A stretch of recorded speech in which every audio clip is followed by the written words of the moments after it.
The Newsday continues here on One News Now. I am Diego Castro. The Civil Aviation Authority blames the New Year's Day airspace shutdown on a damaged circuit breaker. CAAP Director Captain Manuel Antonio Tamayo disclosed this during the Senate's investigation into the matter. Tamayo, though, was grilled for initially claiming that it was due to issues in uninterruptible power supply or UPS. He added that their technicians are taking care of the system despite the absence of a third-party support. Wala pong proper maintenance ang circuit breaker? Minimum maintenance actually. Ang ginagawa lang ho ng mga technicians dyan is to check yun hong mga nuts kanina na nakita natin. They make sure it is tight. In the same hearing, former Transportation Chief Art Tugade denied allegations of a budget diversion. He was under fire for supposedly transferring 13 billion pesos allotted for air traffic system maintenance. Wala hong na-divert pagkat ang project ng CNS-ATM is what we call a loan-funded project. Kahigpit-higpit ho ng JICA. Wala ho sa amin yung pera. May proseso ho dyan kung kailan i-release. Rini-release ba yung pera sa DOTR? Hindi po. Rini-release yan sa mga kontraktor. A low-pressure area continues to trigger rains and flooding in some parts of the country. This bridge in the Tumaga village in Zamboanga City was washed away by the river on Thursday. This also made it difficult for rescue teams to reach stranded residents.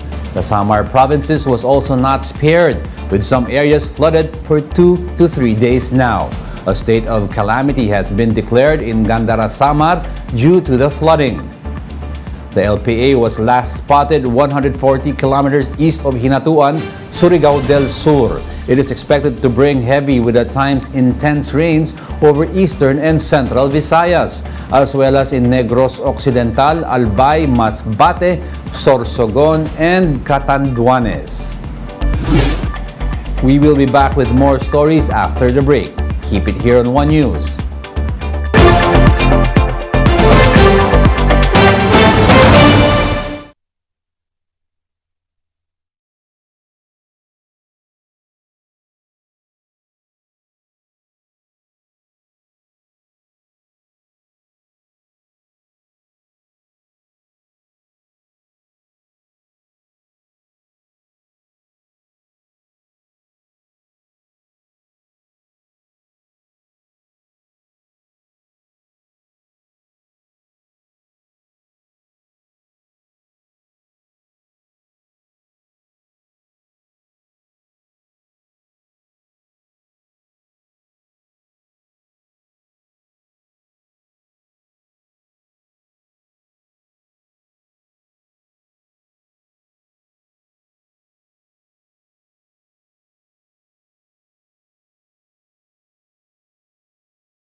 You're still watching One News Now. I'm Diego Castro.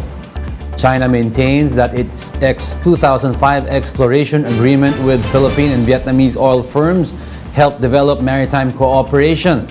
In a press conference, Chinese Foreign Ministry spokesperson Wang Wenbin said the tripartite agreement, quote, played an important role in promoting stability, cooperation, and development in the region. On Tuesday, the Supreme Court nullified the 2005 tripartite agreement for joint maritime seismic undertaking among state-owned oil companies of the Philippines, China, and Vietnam, involving a 142,000 square kilometer area in the South China Sea. Despite the ruling, Wang said China will continue to actively explore ways for practical maritime cooperation, including energy exploration with the Philippines. The Ukrainian government said it has been waiting for the Philippines' response to its proposed phone conversation between the presidents of the two countries. Denis Mikhailuk, counselor of the Embassy of Ukraine in Malaysia, said a formal request was made in June last year for a phone meeting between President Bongbong Marcos and Ukrainian President Volodymyr Zelensky, but Manila has yet to reply. For their part, DFA Undersecretary Carlos Soreta said it was not good diplomatic practice for a Ukrainian foreign relations official to express his sentiments to the press rather than through official discussion. In a separate statement, the DFA said the two countries had been engaging regularly, asserting as well that the Philippines has a, quote, long tradition of providing refuge for civilians fleeing from conflict. Ukraine is a country we have a good relationship with, but when matters like these are vented by representatives of another government through the press, it's not something that we appreciate. These things are arranged, the talking points are discussed, there's pre-discussion. It's not good diplomatic practice to be doing it the way he did. The fourth quarter social weather survey shows that majority of Filipino families feel that they are poor. 51% rated themselves as poor, while 31% believes they're borderline poor. Barangay Nebra's resident import, Justin Brownlee, has officially secured his Filipino citizenship. Brownlee's naturalization is seen as a big boost to the country's basketball program, especially when he suits up for Gilas Pilipinas in their FIBA World Cup campaign. And Philippine bet Celeste Cortesi makes a bold debut at the Miss Universe preliminary competition. The 25-year-old took flight on the Miss Universe stage with her national costume embodying the Philippine superhero Darna. Celeste also sizzled in the swimsuit competition, donning a cape she designed with children in Marawi. And that's it for this hour. Join us again at 9 a.m. as we continue to monitor the day's biggest stories. You can also catch One News on Signal Play. Register an account now at signalplay.com.ph so you can stream One News live anytime, anywhere.